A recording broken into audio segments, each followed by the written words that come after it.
তোমার মুখে ব্রণ হয়েছে, মেলাট্রিন লাগাও। তোমার মুখে মেস্তা উঠেছে, মেলাট্রিন লাগাও। তোমার শরীরে র্যাশ, মেলাট্রিন লাগাও। তোমার শরীরে এটা ওটা, মেলাট্রিন লাগাও। ইভেন তুমি যদি মরতেও ধরো, মানুষ তোমাকে হয়তোবা মেলাট্রিনটাই রিকমেন্ড করবে। কিন্তু এই মেলাট্রিনটা কি আসলেই আমাদের জন্য এতটা প্রয়োজন, নাকি না? এটা অবশ্যই আমাদের জানা উচিত। মেলাট্রিনের ইনগ্রেডিয়েন্ট যেগুলো আছে সেগুলোর কাজ কি, মেলাট্রিন আসলে কোন কাজের কোন সমস্যার জন্য ডক্টররা সাজেস্ট করেন, মেলাট্রিনের যে এত পরিমাণ ডিমান্ড, এটা কেন? সো সবকিছুই তুলে ধরবো আজকে।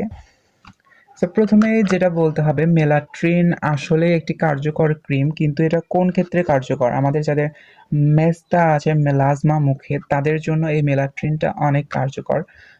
ফ্লুসিনোলন acetonide USP 1%, hydroquinone USP 4%, tretinoin USP 0.5%। So এই পার্সেন্টেজগুলো অত্যন্ত হাই পার্সেন্টেজ, কারণ আপনাদের স্কিনে এটা সুইটেবল করতে একটু সময় নিবে, অ্যাডজাস্ট করতে একটু সময় নিবে। সো যার কারণে দেখবেন আপনি এটা আপনার ফেসে লাগাবেন, তখন যারা এটা ফেসে লাগায় তারা বুঝতে পারবে, যারা এটা ফেসে লাগায় তাদের স্কিনের এই সাইড দিয়ে, এইখান থেকে নাকের দুপাশ থেকে চোখের সাইড দিয়ে চামড়া উঠতে থাকে। কারণ এই ট্রেটিনয়েন এবং ফ্লুসিনোলন অ্যাসিটানিলাইড এই সবগুলো হচ্ছে peeling agent. Skin cell turnover বৃদ্ধির মাধ্যমে স্কিনটাকে আমাদের পিল করে দেয় এটা। সো এইগুলো খুবই হাই পার্সেন্টেজের রয়েছে, যার কারণে এটা। সো এটা মূলত মেস্তার জন্য, যাদের মেস্তা, এই হাইড্রোকুইনন সেই মেস্তার মেলানিন প্রোডাকশনটাকে কমিয়ে রাখে, মেলানিনগুলোকে ঘুমিয়ে রাখে, যার কারণে মেস্তাটা কম ভিজিবল হয়, অনেক কম বোঝা যায়। সো এটা 4% রয়েছে এটাতে, যার কারণে এটা এতটা কার্যকরী। এটা যদি আপনি ফুল ফেসে লাগান তো আপনার ফুল ফেসের মেলানিন কমে যাবে। পুরো শরীরে লাগালে পুরো শরীরের মেলানিন কমে যাবে। একদম না যে ধবধবে ফর্সা পরীর মতো বানিয়ে ফেলবে, এমনটা একদমই না। এটা শুধু আপনার স্কিন থেকে মেলানিনটা ইয়ে রাখতে সাহায্য করবে। সো এই মেলাট্রিন যত্রতত্র ব্যবহার থেকে বিরত থাকুন। এটা মূলত মেস্তার জন্য। আপনি যদি ব্রণের জন্য এটা ইউজ করতে চান, এটা অবশ্যই আপনার ব্রণের জন্য না। এটা যদি আপনার স্কারের জন্য ইউজ করতে চান, এটা স্কারের ক্ষেত্রেও কাজে দিবে না। এটা আপনি যদি না বুঝে না জেনে ডাক্তারের কনসালটেশন ছাড়া দীর্ঘদিন ইউজ করেন, আপনার স্কিন সোরাইসিস, স্কিন ক্যান্সার, স্কিনের বিভিন্ন ধরনের ডিজিজ হতে পারে এটা থেকে। সো এইটা যদি আপনি এখনই ডাক্তারি পরামর্শ ছাড়া দীর্ঘদিন ব্যবহার করে থাকেন, এটাকে এখনই ফেলে দিন।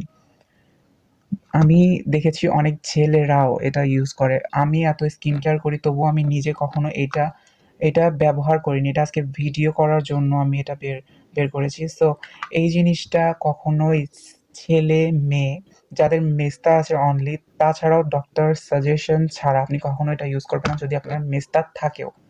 সো এই জিনিসটা আপনাদের মাথায় রাখতে হবে যে মেস্তা, ব্রণ, scar, skin disease, psoriasis, eczema, allergy কখনোই এক জিনিস না। সবগুলোর জন্যই ট্রিটমেন্ট আলাদা আলাদা, আপনাদের ট্রিটমেন্ট আলাদা আলাদাভাবেই নিতে হবে।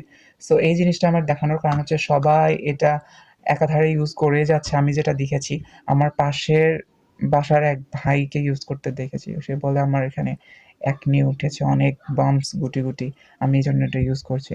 সো আমরা আসলে এটার না ইনগ্রেডিয়েন্টগুলো দেখি, না আমরা এটার কার্যকারিতা সম্পর্কে জানি। ব্যবহার করলে কোনো ক্ষতি হবে কিনা সেটা না জেনেই আমরা এটার মাঠে নেমে পড়ি যে না, আমাদেরকে এটা ঠিক করতে হবে, ঠিক করতেই হবে। না ঠিক করলে হবে না।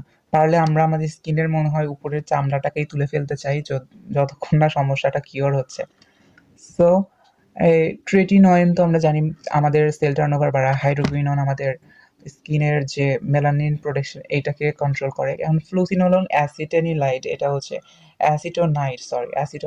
অ্যাসিটোনাইড জীবাণু, যেসব ফাঙ্গাস জাতীয়, আমাদের যদি ফাঙ্গাল অ্যাকনি থাকে, কারো কারো এখানে ফাঙ্গাল অ্যাকনি থাকে, এই ফাঙ্গাল অ্যাকনিগুলোকেও কমাতে সাহায্য করে এই ফ্লুসিনোলন অ্যাসিটেন। সো অল ওভার দ্যাট যে এইটা অনেক কার্যকরী একটা ক্রিম মেস্তার ক্ষেত্রে, তবুও ডক্টরের কনসালটেশন ছাড়া আপনারা একদমই ব্যবহার করতে যাবেন না, নয়তো হিতে বিপরীত হয়ে যাবে।